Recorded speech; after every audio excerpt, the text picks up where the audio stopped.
आज की कहानी है अमरनाथ धाम की शिव पार्वती की अमर कथा।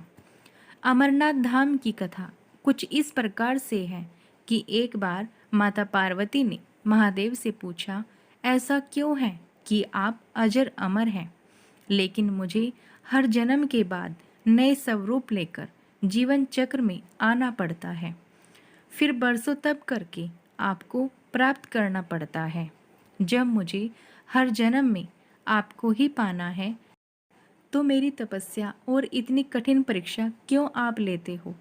आप कंठ में नरमुंड माला धारण किए हो और इस ब्रह्मांड में अमर होने के रहस्य क्या है?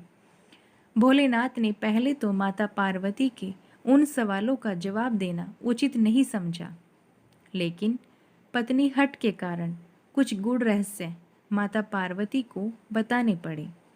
शिव महापुराण में मृत्यु से लेकर अजर और अमर तक के कई प्रसंग हैं, जिनमें एक भक्ति से जुड़ी अमर कथा बड़ी रोचक है, जिसे इसको पढ़ने वाले भक्तजन अमरदत्त की कथा के रूप में भी इसको जानते हैं। प्रतिवर्ष हिमालय में अमरनाथ, कैलाश और मानसरोवर तीर्थ स्थलों में लाखों श्रद्धालु इन तीर्थों की यात्रा करते हैं। कई किलोमीटर की पैदल यात्रा करते हैं।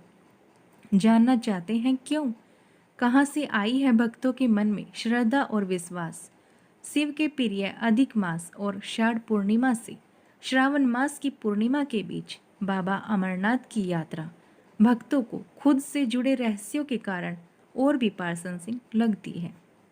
पौराणिक मान्यताओं के अनुसार बाबा अमरनाथ की गुफा ही वह गुप्त स्थान है जहां भगवान शिव ने माता पार्वती को अमर होने के गुप्त रहस्य बतलाए थे, और उस समय उन दो ज्योतियों के अलावा तीसरा कोई भी प्राणी नहीं था। न गले में नाग, न भोलेनाथ के नंदी, न सिर पे गंगा, न गणेश जी, न शिवगण और न ही कार्तिकेय। महादेव ने सबसे पहले नंदी को पहलगाम में छोड़ा। एक गुप्त स्थान की तलाश में भोले बाबा ने सबसे पहले अपने वाहन नंदी को छोड़ा। नंदी को जिस जगह छोड़ा था, उस जगह को पहलगाम नाम से जाना जाता है। आज भी अमरनाथ की यात्रा यहीं से शुरू होती है। पहलगाम से थोड़ा आगे चलने पर भगवान शिव ने अपनी जटाओं से चंद्रमा को उतार दिया था। जिस जगह चंद्रमा को छोड़ा, वह जगह चंदनवाड़ी कहलाती है। इसके बाद गंगा जी को अपनी जटाओं से पंचतरणी में छोड़ा और कंठाभूषण सर्पों को शेषनाग पर छोड़ दिया। इस प्रकार अमरनाथ यात्रा में इस पड़ाव का नाम शेषनाग पड़ा। गणेश जी को अगले पड़ाव पर छोड़ दिया। अमरनाथ धाम यात्रा में पहलगाम के बाद अगला पड़ाव है गणेश टोप के नाम से जाना जाता है। मान्यता है कि इस जगह पर महादेव ने अपने पुत्र गणेश जी को छोड़ा था। इस जगह को एक अन्य नाम महागुणा का पर्वत के नाम से जाना जाता है। इसके बाद भोलेनाथ ने जहाँ पिस्सू नामक कीड़े को त्यागा, उस जगह को पिस्सू घाटी के नाम से पुकारा जाता है। अमरनाथ धाम में शिव पार्वती की कथा। अमरनाथ धाम में शिव पार्वती की कथा कुछ इस तरह है। महादेव ने अपने जीवनदायिनी पांचों तत्वों को स्वयं से अलग किया था और माता पार्वती संग एक गुप्त गुफा में प्रवेश किया। कोई भी प्राणी, यहाँ कोई भी जीव, पशु या पक्षी गुफा के अंदर घुसकर कथा को न सुन ले, इसलिए महादेव ने चारों ओर अग्नि प्रज्वलित कर दी और फिर महादेव ने अपने जीवन के गूढ़ और गुप्त रहस्य की कथा माता पार्वती को सुनानी शुरू कर दी। अमरनाथ धाम में कबूतरों ने सुनी महादेव अमर होने की कथा। ऐसा बताया जाता है कि कथा सुनते सुनते माता पार्वती को नींद आ गई और वह सो गई थी। भगवान शिव को यह पता नहीं चला कि कथा सुनाते रहे।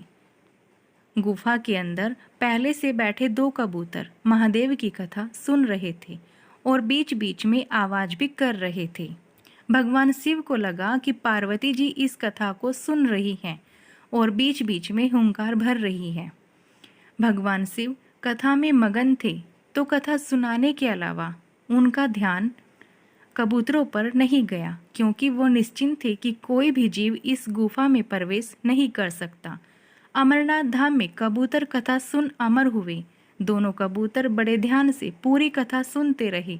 जब कथा पूरी होने पर महादेव का ध्यान माता पार्वती पर गया, तो उन्हें पता चला कि जब अमर तब कथा सुन रहे थे, वह उस वक्त पार्वती जी सो रही थी।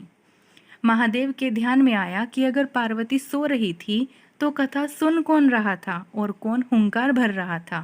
तब उनकी दृष्टि वहां बैठे 2 कबूतरों पर पड़ी, तो महादेव को क्रोध आ गया।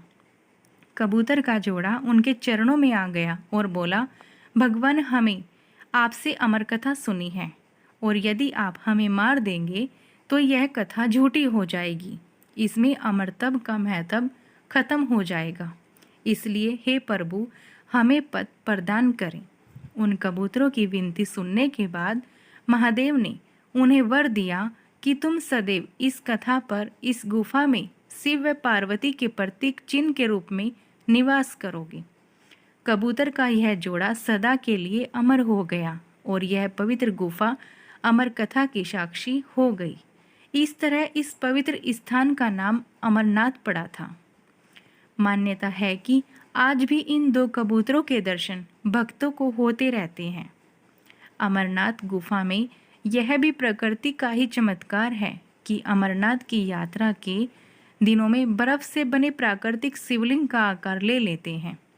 गुफा के अंदर मौजूद शिवलिंग किसी आश्चर्य से कम नहीं है।